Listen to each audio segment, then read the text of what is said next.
नमस्कार. आदरणीय पवारसाहेब ज्यांचं भाषण आपण ऐकलं, असे राजेश भैया आपल्या सगळ्यांच्या आमंत्रणाला मान देऊन आलेले, कोकणातून आलेले भास्कर शेठ, व्यासपीठावरील सर्वच मान्यवर उपस्थित. खरं तर खूप लांबलचक नावं आहेत, पण आदरणीय पवार साहेबांना परत साताऱ्याला सभेला जायचंय. असं नाही रे बाबा, मी घेते बघा. रामकृष्ण हरी, रामकृष्ण हरी.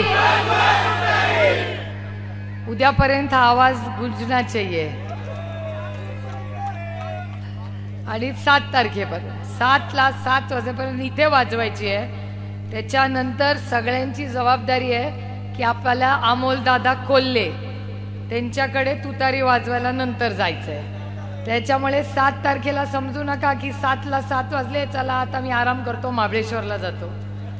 तुम्हाला अजून 1 आठवड्याचं काम आहे. आपल्याला बारामतीला प्लस केल्यानंतर अमोलदादा कोल्हेकडे पण प्लस करायला जायचंय. त्यामुळे खूप काम आहेत आपल्याला. आज आले लंके साहेब तर आहेच ना. मी तिकडे आधी 3 दिवस आणि इकडे 3 दिवस, असे माझे 6 दिवस. हा काय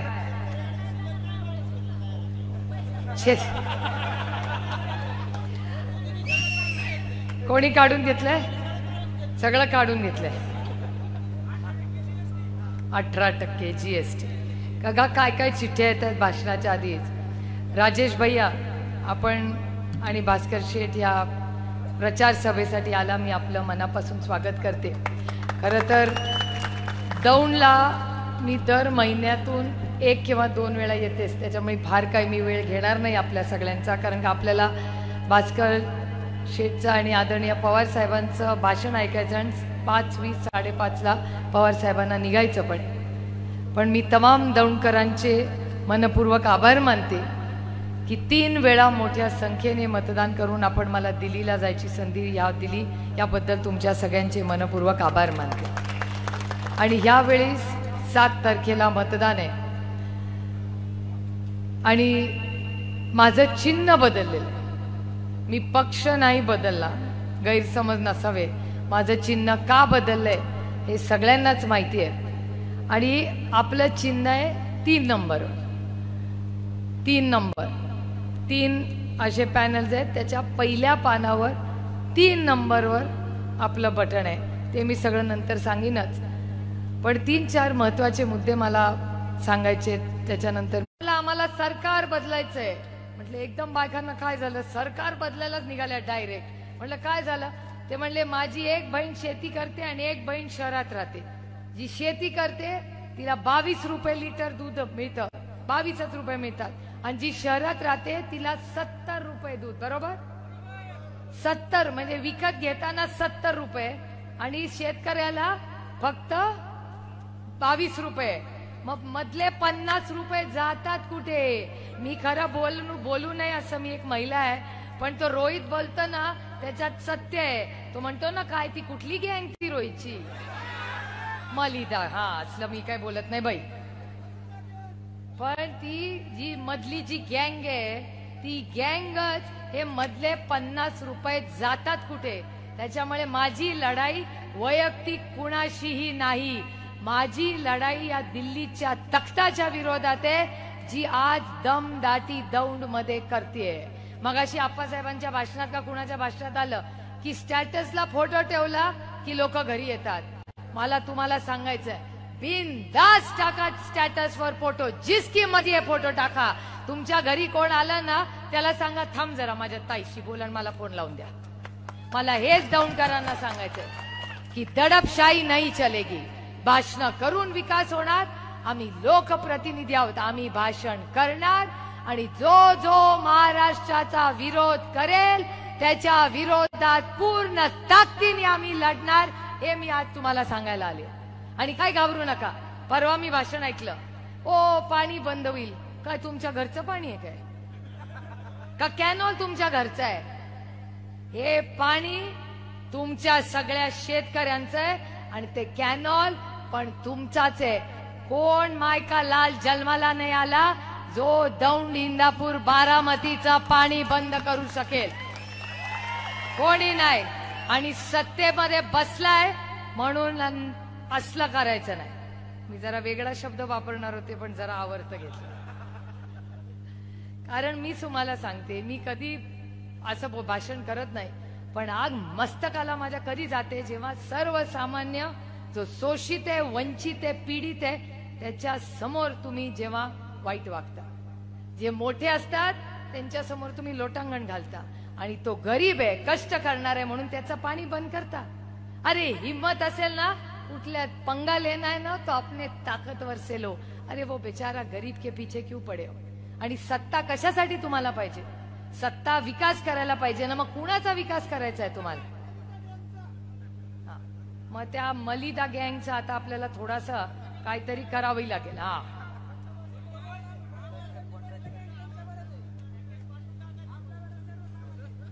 त्याच्यामुळे तुम्हाला हा निर्णय घ्यायचा आहे.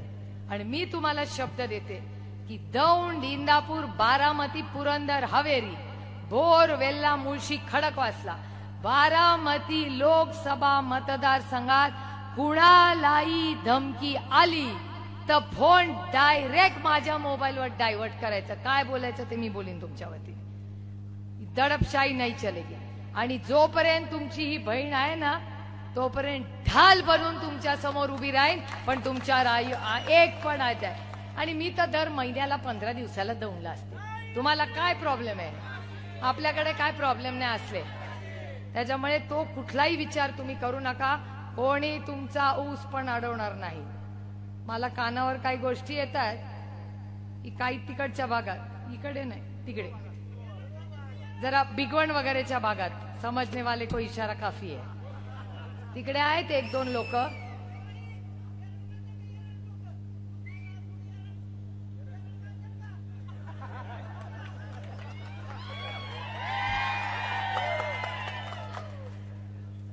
बिगवण आणि तिकडे आजूबाजू तुम्हाला लक्षात आलं मला काय बोलायचंय. परवा मला काही शेतकरी भेटायला आले होते आणि ते मला असं म्हणाले, तिकडे आहेत कोणीतरी ग्रहस्थ, मला नाव बी मी काय फार विचारलं नाही, तुम्हाला माहितीच आहे. आणि ते म्हणे ऊसाचं करताना एकाचं घ्यायचं दुसऱ्याचं धोर जडते, ह्याला नको त्याला नको.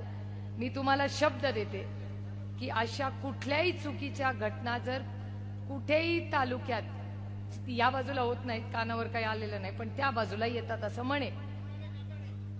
आता मी काय म्हणलं नाही बाबा, मी आपला रामकृष्ण हरिवाली आहे, माझ्या मुखात फक्त हरीच असतो. पण ते जरा गडबड करतायत असं कानावर येतंय. आधी एकत्र होतो म्हणून कोणी काय बोलायचं नाही, आता हक्काने येऊन सांगतात की ताई मला न्याय दे. कोणीही ऊसामध्ये गडबड केली तर तुमच्यासाठी आंदोलन मी करीन, तुम्हाला काही अडचण येणार नाही, हा शब्द आहे माझा तुम्हाला. त्यामुळे हे शेतीचा असेल, विजेचा प्रश्न असेल, आता तर महाराष्ट्र सरकारने गिफ्टच दिले.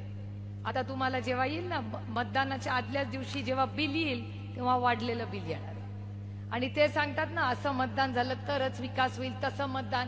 ओ, खिशातल्या पैशांनी तुम्ही काय विकास करत नाहीये. आम्ही सगळे टॅक्स भरतो, त्या टॅक्सच्या पैशातून विकास करताय. आणि रोहित म्हणला ते बरोबर आहे. आता किती आपले येत आहेत माहिती नाही, पण जर आता आपल्याला वाटतं की वातावरण देशात जे आहे असं व्यवस्थित टिकून राहिलं तर दिल्ली, गल्ली पासून दिल्ली पर्यंत महाविकास आघाडीचंच सरकार येणार आहे. त्याच्यामुळे तुम्ही काय काळजी करू नका. आणि आपण काय दमदाटी केली नाही, आपली पसच नाही, आपण रामकृष्ण हरिवाले.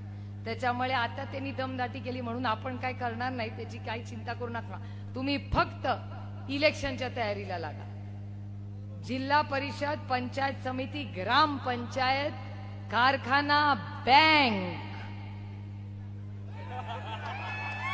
त्याच्यानंतर आणि कुठली इलेक्शन, लोकसभा, विधानसभा, सगळी ताकदीने आपण लोकशाही पद्धतीने लढणार आहोत.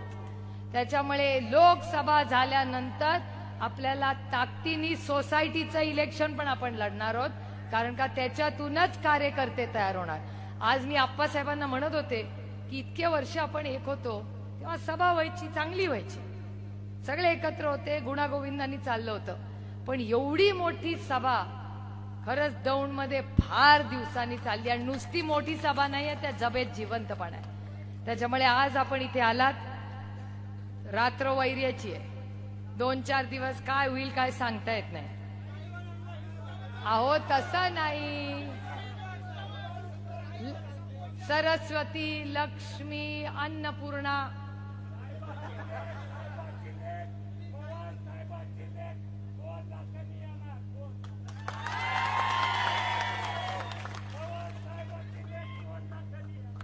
आता एकच मी सांगून माझं भाषण संपवते. माझा क्रमांक 3. इथे तिथे बघायचं नाही.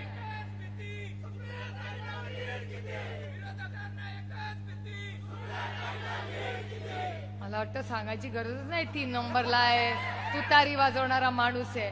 फार सोपं आहे. 3 नंबर कसं घरी जाऊन सांगणार. सुप्रिया 3, शरद 3, ठाकरे 3, राजेश 3, भास्कर, जाधव, कोंकण, पवार 3, तुतारी 3, गुलाल 3, विजय 3. त्यामुळे आता मी भास्कर शेटना रे आता तू बूथला वाजव जोऱ्यात तुतारी. पण आपण आलात. अतिशय घरगुती वातावरणात आजची सभा झाली. तुमचे आशीर्वाद असेच भक्कमपणे माझ्या मागे राहू दे एवढीच पांडुरंगाचरणी प्रार्थना करते. रामकृष्ण हरी. धन्यवाद. एबीपी माझा, उघडा डोळे बघा नीट.